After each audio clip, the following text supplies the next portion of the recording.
All right, let's speak now to energy analyst and EE Business Intelligence MD, Chris Yelland.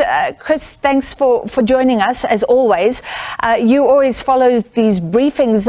What sense do you have of where we're going in terms of the rolling blackouts? Well, there was quite an extensive discussion about, I think, what is now looking to be a major risk area, and that is Koeberg. And a lot of the attention was focused on this. The minister was, indicated in previous media briefings that he intended to visit Koeberg site because of information reaching him that there are going to be significant further delays in the completion of the life extension for Unit 1 and also Unit 2. And that this would seriously put at risk the power system, in the sense that it was now looking likely that both Unit 1 and Unit 2 may be down, simultaneously, taking 1,840 megawatts off the grid, which is approximately 2 stages of load shedding. So he visited sites apparently this last week to find out, from the horse's mouth directly,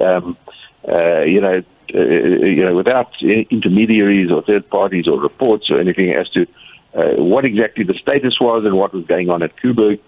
And he indicated that he was very upset. In fact, he sounded angry that at the meetings that he held with the people at Koeberg, he came away none the wiser as to what was really going on and what the delays were and when these units would be back online.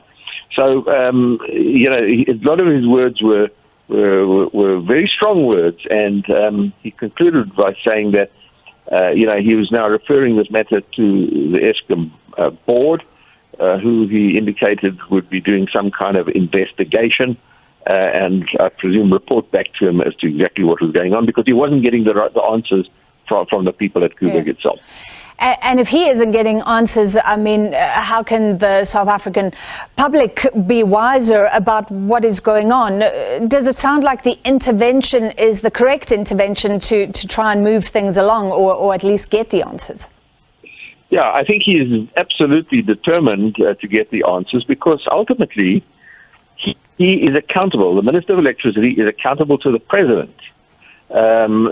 For bringing an end to load shedding as quickly as possible.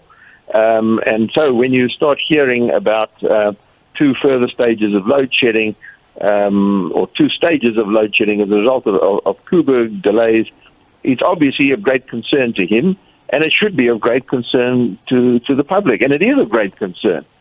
Another point that the minister made, which I think is telling, he said that nuclear power is generally a very safe technology, but these kind of delays and lack of answers gives rise to perceptions that something is seriously untoward at Koeberg, and that safety would be compromised. And he said that it's absolutely critical to get this information to put to bed any wrong perceptions in this regard. So I think that's another aspect to his concern. Number one, the load shedding, and number 2, to growing perceptions amongst the public, maybe wrong perceptions, but certainly perceptions that there is something untoward that is impacting on safety.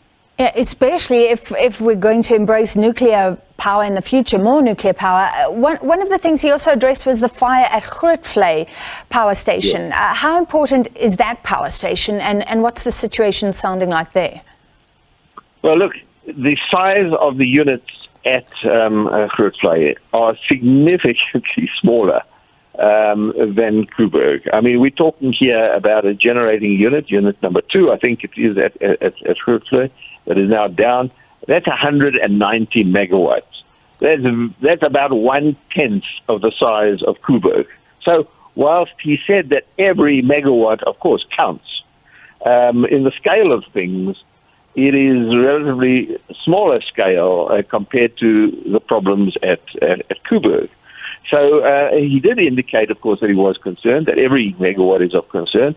And he was leaving the media briefing to actually go to site at Grootvlei. And one thing I must say about our Minister of Electricity, is I think he's bringing a new energy and urgency to the whole matter, which is extremely welcome, and we have not seen from other ministers, like the DMRE minister and DPE minister and the other ministers involved, like Koeberg, etc. So he's really taking this accountability to heart, and he is going directly to site to hear from the people on the ground as to what actually is going on. All right, and I think it's important what he's doing, letting us in on what he finds or doesn't find as well, so we can follow this progress. We'll keep tabs on Koeberg going forward. Thank you very much for that update, EE Business Intelligence MD Chris Yelland.